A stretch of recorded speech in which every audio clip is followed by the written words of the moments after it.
tratando no segmento anterior da importância da conscientização para um equilíbrio da vida orgânica, da vida psíquica e social. Agora, estávamos discutindo a respeito de textos que levam a essa conscientização, textos que favorecem a leitura, que favorece a conscientização das pessoas. E também da importância da pessoa sentir afeto, porque o afeto é a energia básica da vida. Então, ser humilde, aceitar ver os próprios problemas, os problemas que existem na humanidade, nos nossos queridos, nos nossos familiares, enfim, ter a consciência da realidade, seja ela qual for, é um elemento importantíssimo para o desenvolvimento da pessoa. Agora, entrando nessa questão do Brasil, né?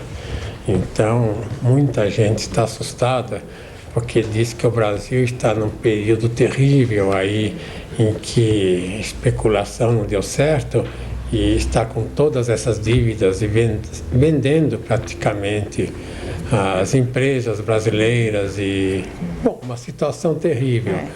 Então, eu pergunto, será que o Brasil está assim nessa situação tão terrível? Ou agora é que está aparecendo o problema econômico do país, que praticamente ficou durante muitos anos assim escondidos. Esses anos todos ficaram alienados e que agora surgiram. Então eu quero dizer o seguinte para quem me escuta, que agora a situação nossa é muito menos perigosa do que naquela alienação que havia. Então agora nós estamos de fato na realidade, porque a realidade é o contato com os problemas. A pessoa não quer dizer se ela não tem assim, não vê problemas que ela não tem, tem. Todo ser humano, desde que nasce até que morre, tem problema.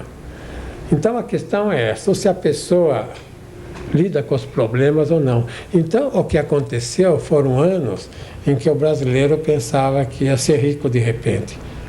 Como o americano fala, né? To be millionaire.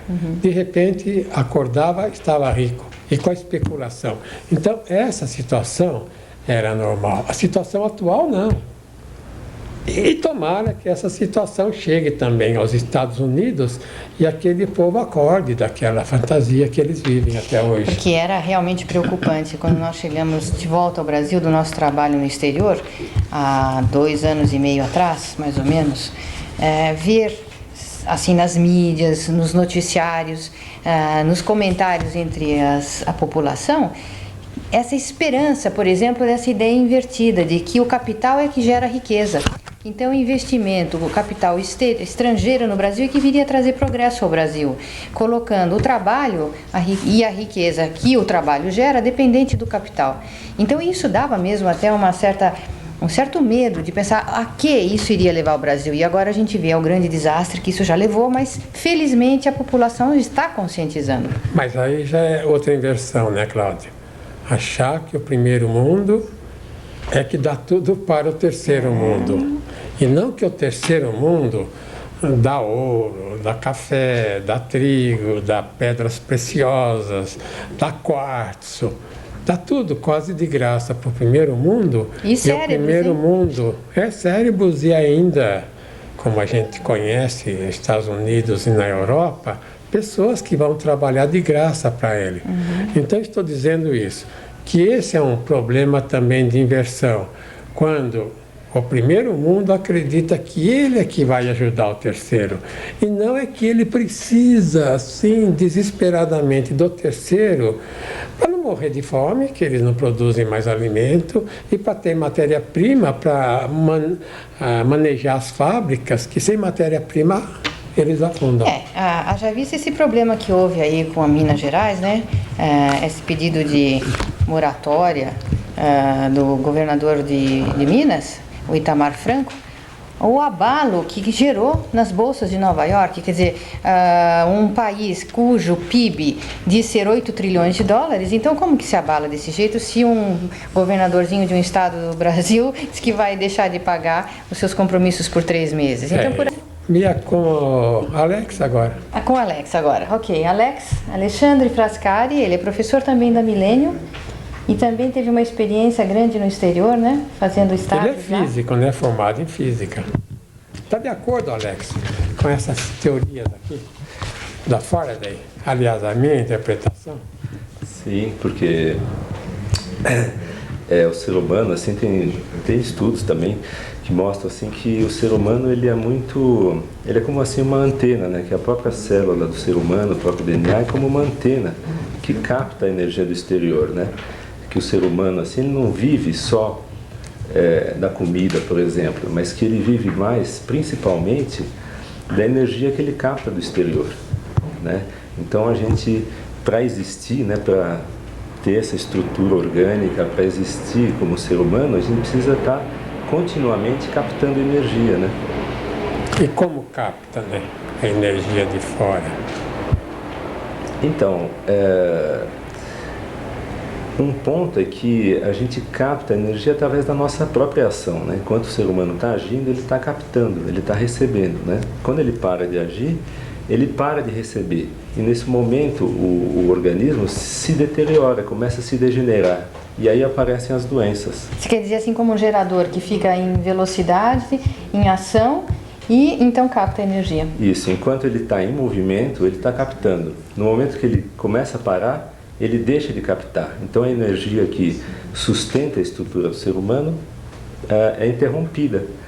Por isso que é importante a questão da consciência, porque a consciência não é só um fator assim de falar, mas quando a pessoa tem consciência, ela abre esse canal, ela se põe em ação e ela acaba recebendo mais energia. Então por isso que assim fisicamente a gente compreende uma cura de uma doença pela conscientização. E você... Mas não é exatamente como o gerador de eletricidade, que a roda recebendo água gira? Quer dizer, aí é o trabalho do ser humano, ele entrar numa ação boa. Então, entrando numa ação boa, lá a bobina pega o magnetismo de fora e coloca nos fios e manda para as residências. Isso. Depois os transformadores recebem, pegam novamente o magnetismo e transmitem para outro transformador até as residências, fábricas, tudo. Mas a gente pensando em termos de consciência, hein? Exatamente, quer dizer, sempre tem esses três elementos. Tem um elemento de movimento junto com uma energia que existe. E isso que canaliza, né? Capta e transmite, né?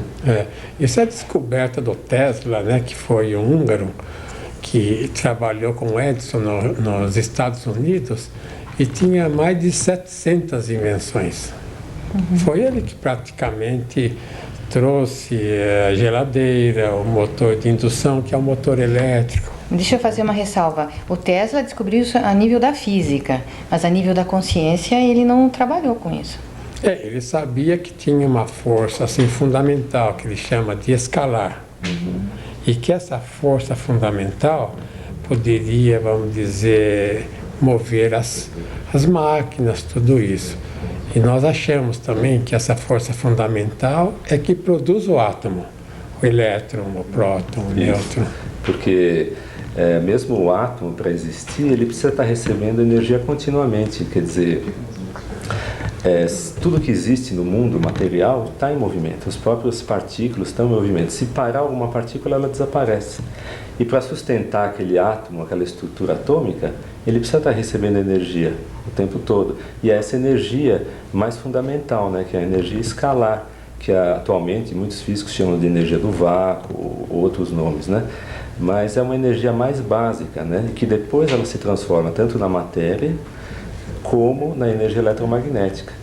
Então daí a gente vê também que tudo que existe, inclusive o ser humano, não é só energia nem só matéria, mas é essa substância fundamental, essa energia fundamental que se manifesta dessas duas formas, né? Por isso então que o ódio, a inveja, esses sentimentos negativos seriam uma inversão da energia, ou um breque a essa energia verdadeira.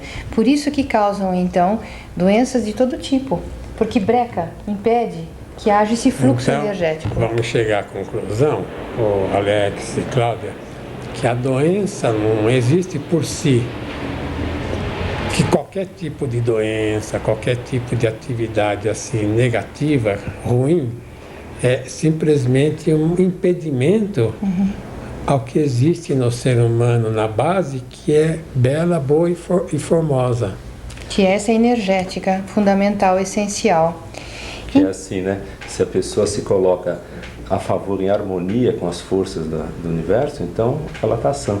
Se ela se põe contra pelas atitudes que ela toma, então ela impede isso.